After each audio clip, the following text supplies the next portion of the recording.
하나님께서 우리에게 이제 감사를 명하시는 것은요, 하나님을 위함이 아닙니다. 전적으로 이제 우리를 위함이죠. 하나님은 우리가 감사를 통해서 영적으로는 온전한 신앙인이 되고 육적으로는 온전한 인격을 갖추게 하기 위해서 우리에게 감사를 명하시는 것이다 라고 하는 거죠. 그래서 감사라고 하는 것은 우리를 이제 영육간에 성숙시키게 하는 아주 중요한 덕목입니다. 아주 쉬운 예로 우리는 사람을 좋은 사람, 나쁜 사람으로 나누지요. 그리고 가진 사람, 못 가진 사람으로 구분합니다. 배운 사람, 못 배운 사람으로 나누듯이 중요한 잣대로는 감사하는 사람과 감사하지 못하는 사람으로 나눌 수 있다라고 하는 겁니다. 감사, 그것은 참 인간으로의 회복이다, 이렇게 말씀을 드릴 수 있습니다. 그러니까 죄로 인해서 감사를 잃어버린 인간이 예수로 인해서 감사를 회복하게 되는 겁니다.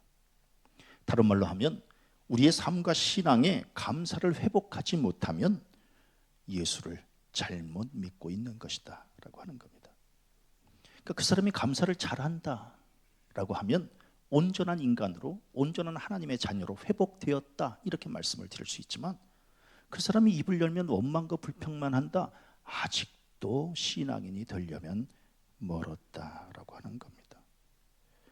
그래서 사도 바울은 범사에 감사하라, 이것이 그리스도 예수 안에서 너희를 향하신 하나님의 뜻이니라, 이렇게 말씀하고 있는 겁니다. 그러니까 범사에 감사하는 것이 우리를 향한 하나님의 뜻이다라고 하는 거예요. 우리 맨날 뭐라고 이야기를 하나요? 하나님, 하나님의 뜻대로 살려면 어떻게 해야 됩니까? 라고 이제 우리는 묻습니다. 간단합니다. 감사하는 삶을 살아라. 그러면 그것이 곧 하나님의 뜻을 이루는 삶이다 라고 하는 거죠. 그래서 저는 감사가 있어야 온전한 신앙인이다 라고 하는 거예요. 그리고 감사야말로 신앙의 깊이를 가늠하는 잣대가 된다라고 하는 겁니다. 그러니까 이 사람이 얼마나 신앙이 깊은가라고 하는 것을 보면, 얼마나 감사하는 삶을 사는가를 보면 알 수 있다라고 하는 거예요. 그런 의미에서 감사는 신앙의 일부가 아니라 신앙의 전부라고 해도 과언이 아니다. 감사가 곧 신앙이기 때문에 그렇다라고 하는 겁니다. 우리 성도님들, 자신의 신앙의 깊이를 알 수 있다, 알기를 원한다면 자신의 감사 지수를 한번 좀 돌아보시기를 바랍니다. 나는 지금 얼마나 감사하고 있는가. 그래서 범사에 감사가 넘치면 좋은 신앙이고 또 성숙한 삶이고, 감사가 인색하고 바닥을 드러내면 아직도 미숙한 삶이고 아직도 덜 익은 삶일 수밖에 없다라고 말씀을 드릴 수밖에 없습니다. 감사라고 하는 것이 뭘까? 창조주 하나님께서 나에게 생명과 호흡을 주셔서 이 세상에서 살아갈 수 있는 기회를 허락하심에 대한 고백이다라고 하는 겁니다. 하나님께서 나를 이 땅에 내보내주셔서 지금도 호흡할 수 있고 지금도 이렇게 살아서 이 삶을 누릴 수 있는 기회를 허락받고 살아가고 있는 것에 대한 믿음의 고백이 바로 감사다라고 하는 겁니다. 또 감사가 뭘까? 섭리자 되시는 하나님께서 지금도 나의 삶을 이끌고 계시고 보호해 주시고, 그래서 지금도 하루하루 하나님의 은혜로 살아가고 있음에 대한 믿음의 고백이 바로 감사다라고 하는 겁니다. 또 감사가 뭘까? 심판주 하나님께서 나의 죽음을 부활의 생명으로 연결시켜 주셔서 하나님의 품 안에서 영원히 살게 하시는 은혜에 대한 고백이다. 그러기에 감사는 창조주 하나님, 섭리자 하나님, 심판주 하나님을 고백하는, 어떻게 보면 우리의 삶과 신앙의 시작이요 과정이요 끝이다, 이렇게 말씀을 드릴 수 있습니다. 그래서 감사가 있어야 그 삶은 하나님 앞에 온전한 삶으로 이제 변화될 수 있는 것이다라고 하는 거예요. 이걸 다른 말로 하면, 감사가 없으면 그 삶은 온전치 못한 삶이다라고 말씀을 드릴 수밖에 없습니다. 범사에 감사하라고 하는 것은, 그래서 사도 바울이 범사에 감사하라고 하는 것은 항상 매사에 언제든지, 그럼에도 불구하고 그리 아니하실지라도 무조건 감사하라는 겁니다. 왜? 나를 이 세상에 내보내주신 하나님, 나를 지금도 이끌어가고 계시는 하나님, 내가 이 다음에 훗날 구원으로 하나님의 천국에 들어갈 것을 생각하면 감사하지 않을 수 없다라고 하는 겁니다. 그래서 범사에 감사하라는 겁니다. 우리의 감사가 힘을 잃는 것은 때에 따라 감사하려고 그러고, 상황을 봐서 감사하려고 그러고, 나의 감정을 살피면서 감사하려고 하기 때문에 우리의 감사가 힘을 잃어버리고 있는 것이다라고 하는 거예요. 때에 따라 감사한다면 우리가 과연 하루에 얼마나 감사할 수 있을까요? 나의 감정에 따라서 감사한다면 나의 감정을 내가 믿을 수 있을까요? 상황을 봐서 감사한다면 우리가 감사할 수 있는 상황이 얼마나 될까요? 그래서 사도 바울은 범사에 감사하라는 겁니다. 너의 감정, 너의 때, 너의 상황에 맞게 감사하려고 하지 말고 그냥 범사에 감사해라. 그 어떤 것도 따지지 말아라. 그냥 무조건 감사부터 고백해라. 그것이 우리를 향한 하나님의 뜻이다라고 하는 거예요. 예전에 장가게를 한번 다녀왔습니다. 엄청난 그 산, 바위, 계곡. 지지난주에 속초를 다녀왔습니다. 엄청난 울산바위. 장가게를 보고 난 다음에 울산바위는 눈에 들어오지 않았다라고 하는 겁니다. 어느 선배 목사님네 집을 방문하게 됐습니다. 엄청난 크기의 TV를 보다가 우리 집에 와서 우리 TV를 보니까 눈에 들어오지 않았습니다. 아하, 큰 것과 작은 것을 비교하는 순간 감사가 사라지는 것이구나. 그래서 우리 어머니께서 늘 하시던 말씀, 사람은 아래를 보고 살아야지 위를 보고는 살 수 없다. 이게 정답이구나라고 하는 겁니다. 우리의 감사, 큰 것만 가지고 감사하려고 한다면 작은 것에 감사하지 못합니다. 어떤 사람은 목사님 좀 큰 거 있으면 얼마든지 저도 감사할 수 있는데요. 아닙니다. 작은 것에 감사할 수 없는 사람은 큰 것을 받아도 감사할 수 없다라고 하는 겁니다. 그래서 바울이 범사에 감사하라는 겁니다. 큰 것을 받을 때는 크게 감사하고 작은 것을 받을 때는 작게 감사한다 할지라도 범사에 감사해라. 오늘날 우리는 없어서 아쉬운 것이 아니라 작아서 아쉽습니다. 그래서 우리는 풍요 속의 빈곤이라고 말하는지도 모르겠습니다. 오늘 우리 없지 않습니다. 많은 것들을 누리고 살아가고 있습니다. 그럼에도 불구하고 우리는 큰 것에만 관심하고 다른 사람에게 비교하고 그 비교 우위에 서려고 하는 것 때문에 우리는 감사를 잃어버리고 산다라고 하는 겁니다. 비교하지 마세요. 있는 그대로를 가지고 감사하시기를 바랍니다.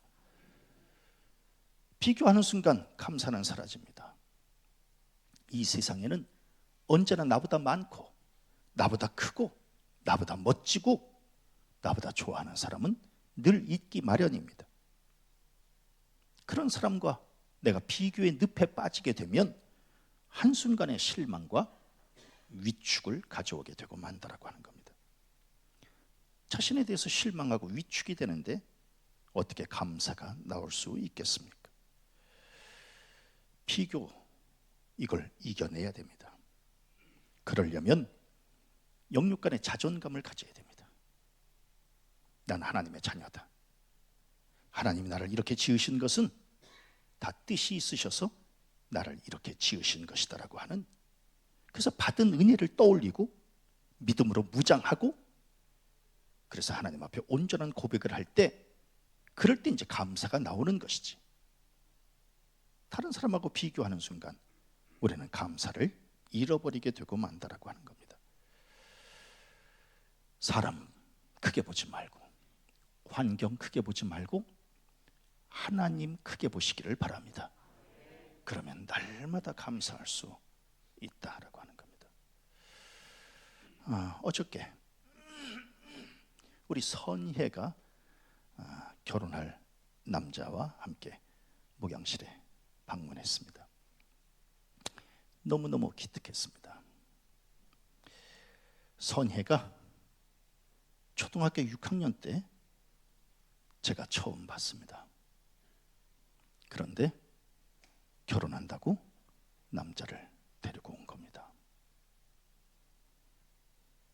마음이 울컥했습니다.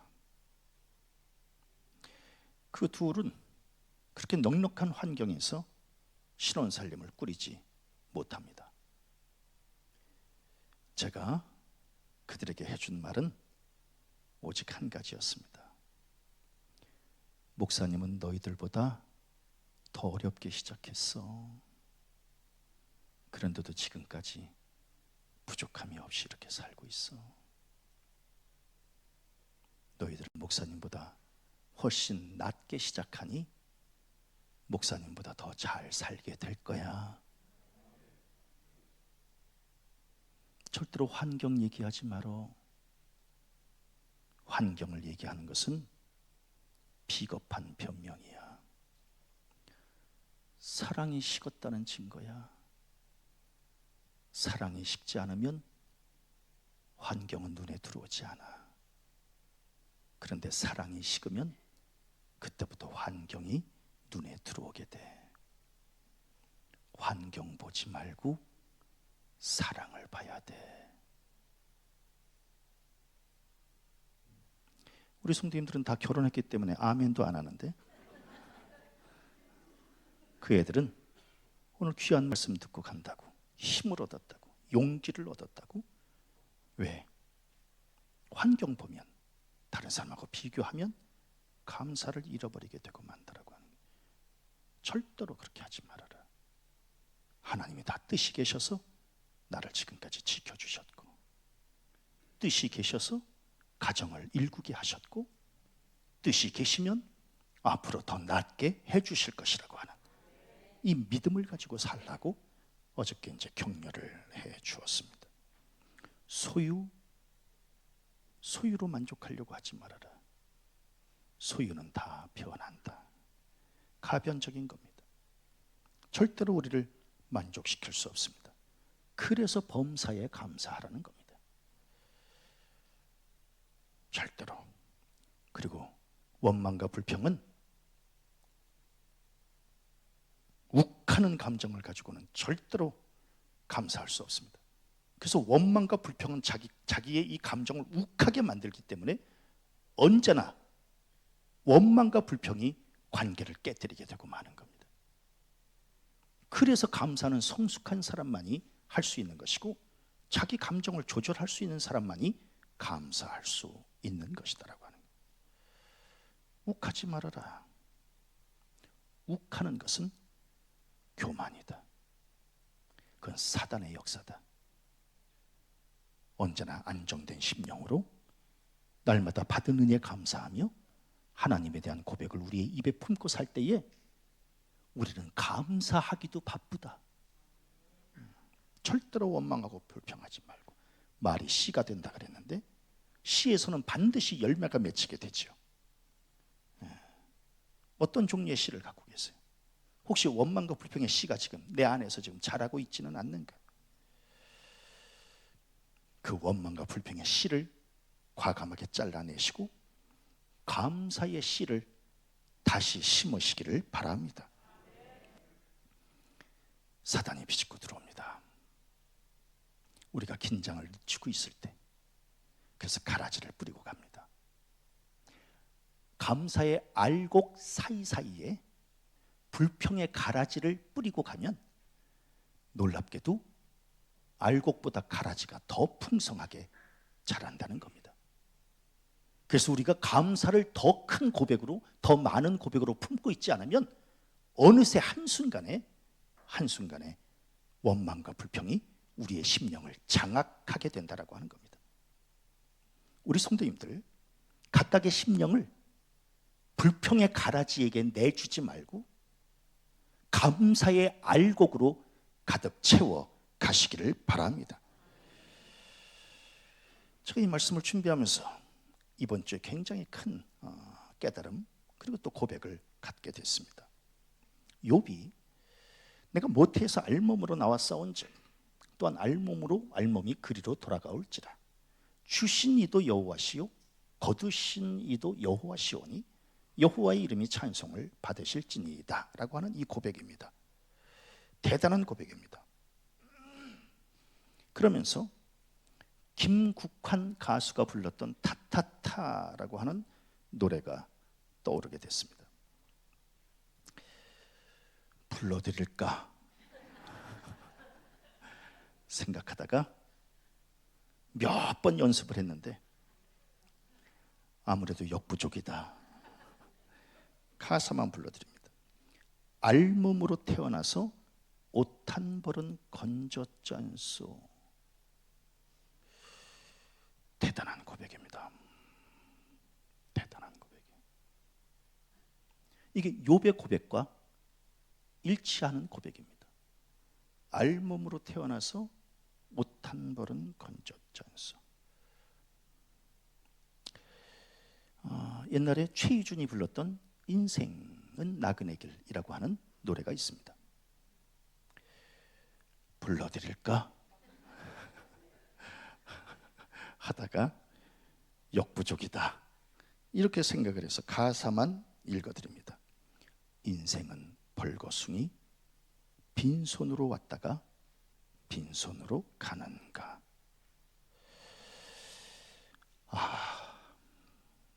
이게 정답이구나.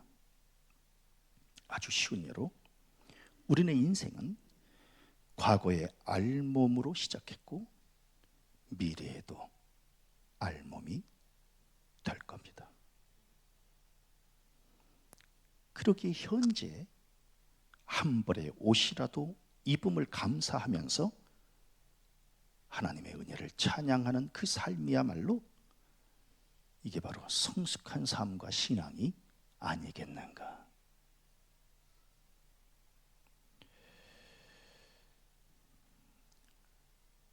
우리의 과거는 알몸이었고 우리의 미래도 알몸일 겁니다.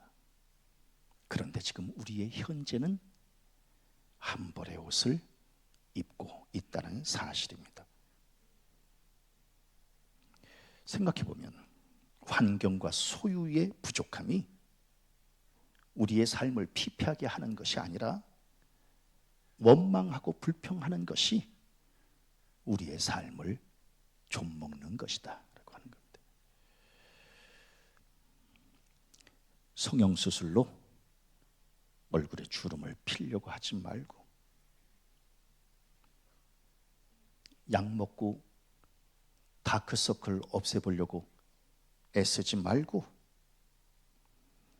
감사의 고백으로 새롭게 지음을 받고 그 심령이, 그 육신이 회복되어지시기를 바랍니다. 얼굴에 주름 생긴다고 걱정하고 마음에 골이 깊어진다고 걱정이 된다면 감사를 고백하시기 바랍니다. 그러면 그 감사가 근심과 염려를 씻어주고 마음의 평안함과 풍성함으로 채워주게 될 줄로 믿습니다. 오늘 같은 날 설교를 길게 하면 주책이라고 그럽니다. 2페이지를 그냥 넘기고 마지막 결론만 말씀을 드립니다. 그 사람 누가 봐도 힘들 것 같은 상황인데 감사를 하는 사람이 있고 그 사람 객관적으로 볼 때 얼마든지 감사할 수 있는데 그렇게 생각을 하는데도 불평하는 사람이 있습니다. 우리 성도님들 어떤 삶을 살기를 원하십니까? 혹시 누가 봐도 저 사람은 어려울 거야 이렇게 생각하지만 의외로 반전으로 하나님 앞에 감사하는 심령 되어지시기를 바랍니다. 감사하는 배우자와 살면 행복이지만 불평하는 배우자와 살면 비극입니다. 목회도 마찬가지입니다. 감사하는 성도들과 살면 행복한 목회가 되는 것이고 불평하는 이 교인들하고 살면 그러면 비극적인 목회가 되고 마는 겁니다. 우리 성도들 맨날 기도하실 때 우리 목사님 행복한 목회 해달라고 하게 해달라고 기도하시는데 정말 최 목사가 행복한 목회하기를 원하신다면 우리 성도들 감사하는 삶을 사시기를 바랍니다. 그러면 그런 교인들을 바라보는 최 목사 저절로 감사하게 될 줄로 믿습니다. 불평은 관계를 끊지만 감사는 관계를 잇는다고 했습니다. 교회도 불평하는 사람이 많으면 서로의 관계가 끊어지게 되고 교회는 혼란을 겪게 되고 맙니다. 그러나 감사하는 사람이 많으면 서로 사랑으로 하나를 이루게 되는 줄로 믿습니다. 오늘 추수감사주를 이렇게 맞이해서 각각의 심령들을 한번 돌아보시고 혹시 나의 심령이 지금 식어지고 있는 것은 아닌지, 감사가 식어지지는 않았는지 그 식어진 감사의 불을 다시 지피시기를 바라고, 혹시 감사의 기력을 잃고 있지는 않은지, 혹시 잃었다면 새 힘을 덧입으시기를 바라고, 그래서 잃어버린 감사 되찾고 식은 감사 다시금 부릴 듯 일어나고 기력 잃은 감사 다시금 활력을 되찾아서 우리 성도들 범사의 감사가 회복되고 범사의 감사를 고백할 줄 아는 복된 성도들 되시기를 주님의 이름으로 간절히 축원합니다.